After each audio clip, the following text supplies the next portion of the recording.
কেমন লাগছে? চাকা মজা আলাদা। আমরা যে কোনো জায়গায় হাঁটতে শুরু করে দিই, ঠিক আছে? এরকম নয় যে শুধু রাস্তার মধ্যে হাঁটি, তাই তো? তো গুড মর্নিং বন্ধুরা, আজকের ব্লগ আমরা এখান থেকে স্টার্ট করছি। আমার সঙ্গে আছে সৃজিত।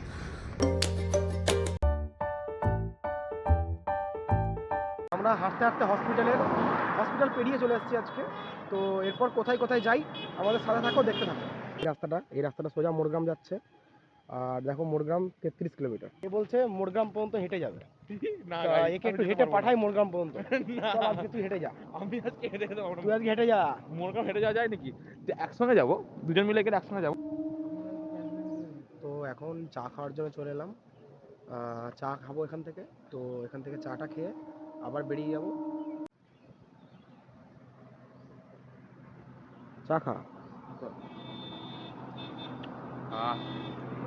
কেমন লাগছে? চাকা মজা আলাদা। সকাল সকাল চা খা সত্যি মজাই আলাদা। সত্যি মজা আলাদা। আবার শীতকালে আরোই। আমরা চলে এসেছি আজকে, এটা কোথায় রে? লাল পাহাড়। লাল পাহাড়। তো লাল পাহাড় আসবো বলেছিলাম আগেই। তো আজকে হঠাৎই করে চলে এলাম। সেরকম কোনো প্ল্যান ছিল না আমাদের যে আজকে লাল পাহাড় আসবো। প্ল্যান ছিল কালকে লাল পাহাড় দেখাবো তোমাদেরকে, এইটাই প্ল্যান ছিল নাকি?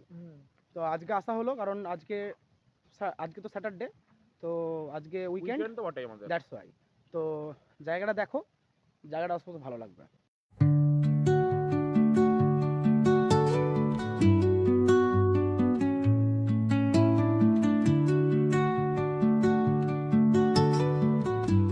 কিরে আজকে রাস্তায় আস্তে আস্তে পুলিশ নিয়ে কি হলো বল একটু।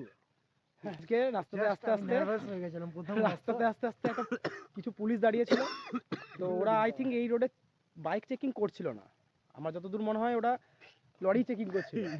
তো আমাদের তিনজনকে দেখে ঠিক আছে একটা পুলিশ এগিয়ে এলো। সৃজিত কিন্তু পুলিশটাকে দেখে থামলো না, সৃজিত ডাইরেক্ট বাইকটাকে নিয়ে বেরিয়ে গেল। আজকের মতো ভিডিওটাকে এখানেই শেষ করা হলো। যাওয়ার আগে লাইক করে দেবেন অবশ্যই, ভালো লাগলে সাবস্ক্রাইব অবশ্যই করবেন। Tata bye bye, God bless you.